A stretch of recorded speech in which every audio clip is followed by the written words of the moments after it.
भगवान कैसे नाराज होते हैं? अष्टावक्र की दृष्टि से सबसे बड़ा रहस्य समझेंगे। क्या भगवान सचमुच नाराज होते हैं? क्या हमारी छोटी सी गलती से ईश्वर हमें दंड देते हैं? क्या पूजा न करने से भगवान रूठ जाते हैं? या फिर इसके पीछे कोई गहरा आध्यात्मिक रहस्य छिपा है? ये प्रश्न सदियों से मनुष्य के मन में उठते रहे हैं। बहुत से लोग मानते हैं कि यदि पूजा में भूल हो जाए, व्रत टूट जाए, मंत्र गलत पढ़ लिया जाए या किसी नियम का पालन न हो पाए तो भगवान नाराज हो जाते हैं। लेकिन जब हम अष्टावक्र गीता की ओर देखते हैं तो हमें एक बिल्कुल अलग दृष्टि मिलती है। अष्टावक्र की शिक्षा बाहरी कर्मकांड से अधिक आत्मज्ञान पर आधारित है। वे मनुष्य को भय नहीं बल्कि सत्य का बोध कराते हैं। उनके अनुसार परमात्मा अनंत, शुद्ध, निष्पक्ष और साक्षी हैं। वे मनुष्यों की तरह क्रोध, पक्षपात या अहंकार से संचालित नहीं होते। भगवान की वास्तविक प्रकृति। अष्टावक्र कहते हैं कि परम सत्य निराकार, निर्विकार और शुद्ध चेतना है। जब हम ईश्वर को मनुष्य की तरह सोचते हैं, जो प्रसन्न भी होते हैं और क्रोधित भी, तो हम अपनी मानवीय भावनाएं परमात्मा पर आरोपित कर देते हैं। अष्टावक्र का संदेश है कि परमात्मा सूर्य के समान है। सूर्य सभी पर समान रूप से प्रकाश देता है। यदि कोई व्यक्ति अपने घर के दरवाजे बंद कर ले तो अंधकार उसके घर में होगा, सूर्य में नहीं। उसी प्रकार जब मनुष्य अज्ञान, अहंकार और आसक्ति में स्वयं को बंद कर लेता है तो उसे लगता है कि भगवान उससे दूर हो गए हैं। वास्तव में दूरी मनुष्य ने स्वयं बनाई होती है। क्या भगवान दंड देते हैं? अष्टावक्र गीता का उत्तर है, मनुष्य अपने कर्मों का फल स्वयं प्राप्त करता है। ईश्वर को किसी को दंड देने की आवश्यकता नहीं होती। जैसे आग का स्वभाव जलाना है, वैसे ही कर्म का स्वभाव फल देना है। यदि कोई व्यक्ति क्रोध, छल, हिंसा और लोभ से भरा जीवन जीता है तो उसका मन अशांत होगा। वह दुख, भय और बेचैनी का अनुभव करेगा। इसे लोग कभी कभी भगवान की नाराजगी कहते हैं, जबकि यह वास्तव में कर्म और मानसिक अवस्था का परिणाम होता है। भगवान से दूरी कैसे बनती है? अष्टावक्र के अनुसार भगवान से दूरी तब बनती है जब मनुष्य स्वयं को केवल शरीर समझने लगता है, धन, पद और प्रतिष्ठा को ही जीवन का लक्ष्य बना लेता है। अहंकार में दूसरों को तुच्छ समझता है, अपने भीतर के साक्षी स्वरूप को भूल जाता है, मोह और इच्छाओं का दास बन जाता है। यही वास्तविक आध्यात्मिक पतन है। अज्ञान ही सबसे बड़ा बंधन। अष्टावक्र बार बार बताते हैं कि मनुष्य का सबसे बड़ा शत्रु कोई बाहरी व्यक्ति नहीं बल्कि उसका अज्ञान है। जब मनुष्य भूल जाता है कि उसका वास्तविक स्वरूप शुद्ध आत्मा है, तब वह भयभीत होता है, क्रोधित होता है, ईर्ष्या करता है और दुखी रहता है। यही अज्ञान उसे ईश्वर से दूर होने का अनुभव कराता है। इसलिए अष्टावक्र कहते हैं कि मुक्ति किसी स्थान पर जाने से नहीं बल्कि अपने वास्तविक स्वरूप को पहचानने से मिलती है। पूजा का वास्तविक उद्देश्य। अष्टावक्र गीता पूजा का विरोध नहीं करती बल्कि उसके उद्देश्य को समझाती है। यदि पूजा से मन विनम्र हो, अहंकार कम हो, करुणा बढ़े और आत्मचिंतन जागे तो पूजा सार्थक है। लेकिन यदि पूजा केवल दिखावा बन जाए और मन में क्रोध, घृणा, लोभ और अभिमान बना रहे तो बाहरी कर्म आध्यात्मिक परिवर्तन नहीं ला सकते। क्या भगवान छोटी छोटी भूलों से नाराज होते हैं? मान लीजिए किसी भक्त से मंत्र का उच्चारण गलत हो गया, दीपक बुझ गया या किसी दिन पूजा नहीं हो सकी। अष्टावक्र की दृष्टि से इन घटनाओं से अधिक महत्वपूर्ण यह है कि मन की स्थिति कैसी है। यदि मन प्रेम, श्रद्धा और सत्य से भरा है तो छोटी भूलें आध्यात्मिक बाधा नहीं बनती। यदि मन छल, हिंसा और अहंकार से भरा है तो केवल बाहरी पूजा पर्याप्त नहीं होती। मन ही स्वर्ग और नरक का द्वार है। अष्टावक्र कहते हैं कि मनुष्य का मन ही उसके सुख और दुख का कारण बनता है। जब मन शांत होता है तब वही संसार सुंदर दिखाई देता है। जब मन अशांत होता है तब वही संसार दुखमय लगता है। इसीलिए भगवान की कृपा का अनुभव बाहरी परिस्थितियों से पहले आंतरिक शांति में होता है।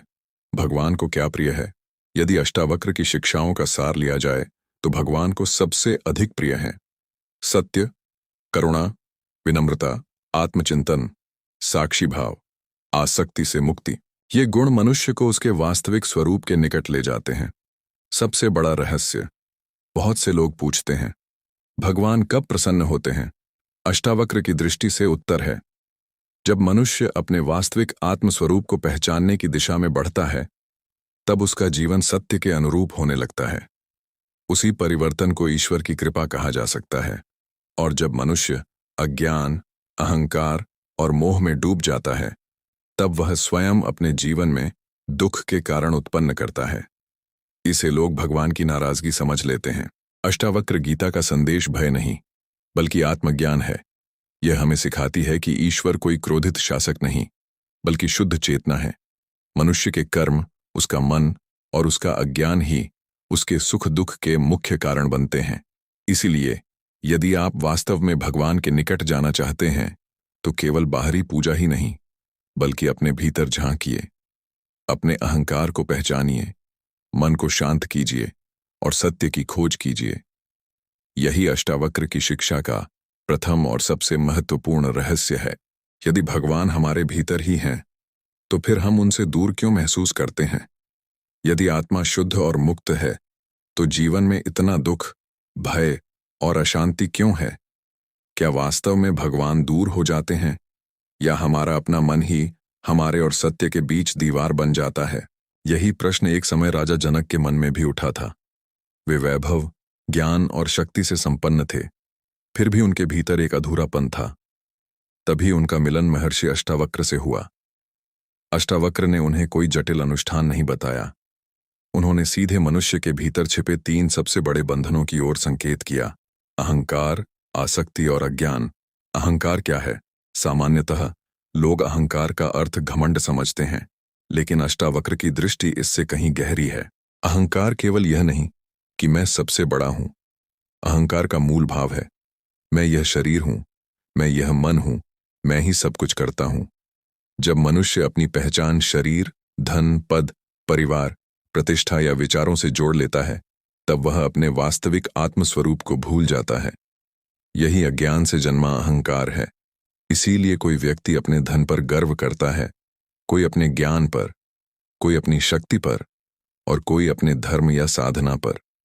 बाहरी रूप अलग हो सकते हैं, पर मूल कारण एक ही है: झूठी पहचान। अहंकार क्यों खतरनाक है?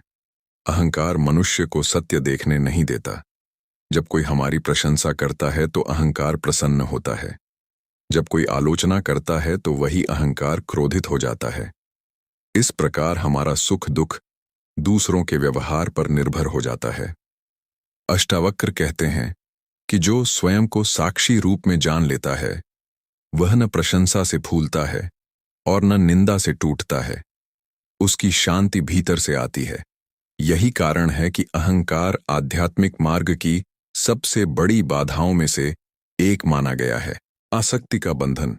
अहंकार के बाद दूसरा बड़ा बंधन है आसक्ति। आसक्ति का अर्थ केवल परिवार या धन से प्रेम करना नहीं है। प्रेम और आसक्ति में अंतर है। प्रेम स्वतंत्र करता है, जबकि आसक्ति बांधती है। यदि किसी वस्तु, व्यक्ति, पद या परिस्थिति के बिना मन अशांत हो जाए, तो समझना चाहिए कि वहां आसक्ति है। अष्टावक्र संसार छोड़ने की शिक्षा नहीं देते, वे मन के बंधन को छोड़ने की शिक्षा देते हैं। एक गृहस्थ भी मुक्त हो सकता है यदि वह अपने कर्तव्यों का पालन करते हुए भीतर से साक्षी बना रहे। इच्छाएं और अशांति मनुष्य की इच्छाओं का अंत नहीं होता। एक इच्छा पूरी होती है तो दूसरी जन्म ले लेती है, दूसरी पूरी होती है तो तीसरी सामने खड़ी होती है। अष्टावक्र बताते हैं कि इच्छाओं के पीछे भागता मन कभी स्थायी संतोष नहीं पा सकता। इसका अर्थ यह नहीं कि जीवन में कोई लक्ष्य न रखें, बल्कि यह है कि लक्ष्य रखें, पर अपनी शांति को उसके परिणाम पर निर्भर न करें। यही आंतरिक स्वतंत्रता है। अज्ञान सभी बंधनों की जड़। अष्टावक्र के अनुसार सबसे मूल कारण अज्ञान है। अज्ञान का अर्थ केवल पुस्तकीय ज्ञान का अभाव नहीं है। कोई व्यक्ति बहुत पढ़ा लिखा हो सकता है, फिर भी आत्मज्ञान से वंचित हो सकता है। अज्ञान यह भूल जाना है कि हमारा वास्तविक स्वरूप शुद्ध चेतना है। जब मनुष्य स्वयं को केवल शरीर मानता है, तब जन्म और मृत्यु का भय उसे घेर लेता है। जब स्वयं को मन मानता है, तब विचारों का उतार चढ़ाव उसे परेशान करता है। जब स्वयं को पद और प्रतिष्ठा मानता है, तब अपमान असहनीय लगता है। लेकिन जब वह स्वयं को साक्षी आत्मा के रूप में पहचानता है, तब जीवन को देखने का दृष्टिकोण बदलने लगता है। क्या भगवान दूर हो जाते हैं?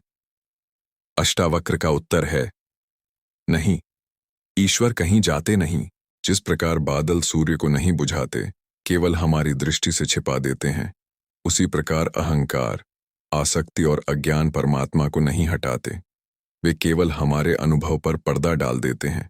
सूर्य सदैव प्रकाश देता रहता है, उसी प्रकार परमात्मा सदैव उपस्थित हैं। पर्दा हटाना हमारा कार्य है। पर्दा कैसे हटे? अष्टावक्र कोई जटिल साधना नहीं बताते। वे कहते हैं कि पहले स्वयं को देखो। जब क्रोध आए तो उसे देखने वाला कौन है? जब दुख आए तो उसका साक्षी कौन है? जब मन प्रसन्न हो तो उसे जानने वाला कौन है? धीरे धीरे साधक समझने लगता है कि विचार बदलते रहते हैं, भावनाएं बदलती रहती हैं, शरीर बदलता रहता है, लेकिन देखने वाली चेतना नहीं बदलती। यही आत्मचिंतन अज्ञान को कम करने लगता है। संसार छोड़ना आवश्यक है क्या? बहुत लोग सोचते हैं कि आत्मज्ञान के लिए जंगल जाना होगा, लेकिन अष्टावक्र का संदेश इससे भिन्न है। बंधन वस्तुओं में नहीं है, बंधन मन की पकड़ में है। यदि कोई व्यक्ति महल में रहकर भी आसक्त नहीं है, तो वह भीतर से स्वतंत्र हो सकता है, और यदि कोई जंगल में रहकर भी इच्छाओं में डूबा है, तो वह अभी भी बंधन में है। इसलिए मुक्ति स्थान बदलने से नहीं, दृष्टि बदलने से आती है। वास्तविक साधना, अष्टावक्र की दृष्टि में वास्तविक साधना है स्वयं का निरीक्षण करना, अपने अहंकार को पहचानना, इच्छाओं को समझना, आसक्ति को देखना, प्रत्येक अनुभव में साक्षी भाव का अभ्यास करना। जब यह अभ्यास गहरा होता है, तब मन धीरे धीरे शांत होने लगता है। ईश्वर के निकट कौन है? अष्टावक्र के अनुसार वह व्यक्ति ईश्वर के निकट है जो सत्य प्रिय है, जो करुणामय है, जो भीतर से विनम्र है, जो अपने दोष देखने का साहस रखता है, जो स्वयं को शरीर से अधिक आत्मा के रूप में समझने का प्रयास करता है। ऐसा व्यक्ति चाहे किसी भी धर्म, जाति या परंपरा का हो, वह सत्य के मार्ग पर है। इस भाग का सार अष्टावक्र गीता हमें बताती है कि भगवान हमसे दूर नहीं होते। दूरी का अनुभव तब होता है जब अहंकार, आसक्ति और अज्ञान हमारे मन पर छा जाते हैं। जब ये पर्दे धीरे धीरे हटने लगते हैं, तब मनुष्य को वही संसार पहले जैसा रहते हुए भी नया दिखाई देता है। भीतर शांति आती है, भय कम होता है और जीवन में एक गहरा संतुलन जन्म लेता है। यही आत्मज्ञान की शुरुआत है। अगर आपको यह अष्टावक्र की गीता पसंद आई हो, तो लाइक, सब्सक्राइब, कमेंट करें।